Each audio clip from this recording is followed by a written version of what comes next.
When we're young, we can be clueless about what is going on in the world. I know I was, and after college, I got a job in computer science and I hated it. I wanted out almost immediately. After I spent 4 years on an education in it, I started in an all-commission sales role in insurance, and I answered an ad for agents, and I actually paid to become a licensed agent and started my insurance business. I had never had insurance in my entire life. I had no idea what the concept was of how insurance worked in practice, but I was a great test taker and I aced the licensing test. I then was cold calling for 12 hours a day at first. I was calling leads that were given out on a weekly basis to those who booked revenue in the previous week. Now, one lead I called was a man. He was middle-aged, and I called him repeatedly, and we had many conversations about the product, but he just wouldn't commit. Then he gave me one of the biggest gifts of my lifetime. He said, "I'm gonna give you some advice. You seem like a nice girl. You seem to really care about what you're doing, and you're working hard on this. My advice for you is to get aligned with a good company, because the company that you're with is not that." It was a glass-shattering moment for me.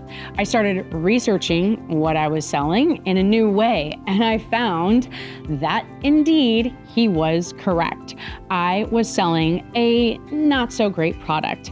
I was mortified and immediately jumped into a corrective mode. I spent the next year transferring every one of my clients off of that company. I practically begged them in some cases to move from the account that they were on, and I was persistently annoying until I got all of them off.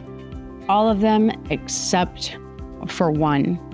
One young family had a little 5-year-old girl who had a tumor wrapped around her spine, and the insurance barely touched her enormous bills. Now, I became an advocate on her account.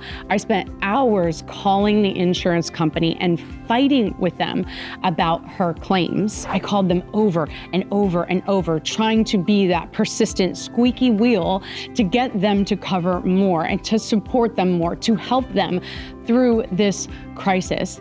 Now, my effort made a small dent, but certainly not enough to cover the financial turmoil that that family was left in. Aligning with a bad product or corrupt company was a horrible experience, and I paid the price of going through that guilt and sorrow of unknowingly hurting a family because I didn't know any better. Now, this was a foundational experience for me because it forever shaped my future, and it is why I am so crazy committed to do things the right way, to align with good people, to align with good companies, and to be the good in franchising. Aligning with a good company is essential for building on a solid foundation, and we can help you to find the good and ultimately be the good in franchising.